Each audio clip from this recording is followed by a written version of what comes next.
कि हम यहाँ फंस चुके हैं और कल रात को हमें बिल्कुल फ्रंट लाइन के पास में डाल दिया है और अब हमें अपनी भारत सरकार और इंडियन एम्बेसी को बताना चाहते हैं कि हमें जल्द से जल्द यहाँ से निकाल लिया जाए। Family members of Harsh, who is believed to be serving in the Russian army in the ongoing Russia-Ukraine war, are hopeful that he will soon be back home following Prime Minister Modi discussing with Russian President Vladimir Putin the issue of Indians involved in the war during his two-day visit to Moscow.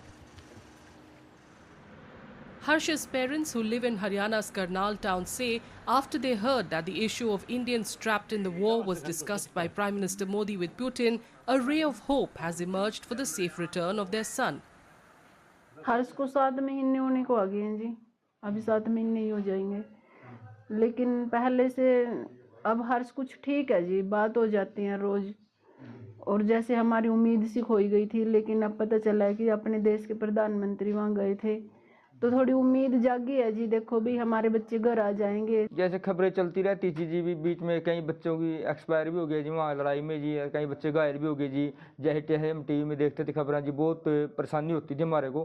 भाई एक किस्म से डर लगा रहता जी बिल्कुल जी, भाई क्या खबर आ जाए। लेकिन अब परमात्मा की दया से जी, मोदी ने जब वहाँ मिले जी, तो उम्मीद की किरण जागी है जी, बच्चे हमारे जल्द से जल्द वापस आ जाए जी। According to Harsh's parents, Harsh was tricked into joining the Russian army by an agent who lured him with the promise of money. They claim he was promised a non-combat role but was forced to do combat duties.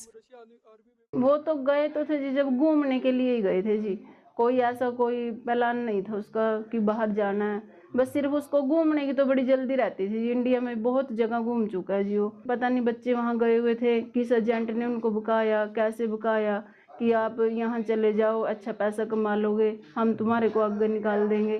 पता नहीं किसके बुका में आए जी, और उन्होंने उनको वहाँ फंसा दिया गया और काम किया गया था जी उनको सिर्फ हेल्पर का, लेकिन वो तुरंत ही फ्रंट लाइन पे डाल दिए गए थे। On Tuesday, India's foreign ministry said Russia had agreed to discharge all Indians serving in the Russian army after PM Modi raised the issue with Putin. 4 Indians have so far died in the Russia-Ukraine war. और अब हमें अपनी भारत सरकार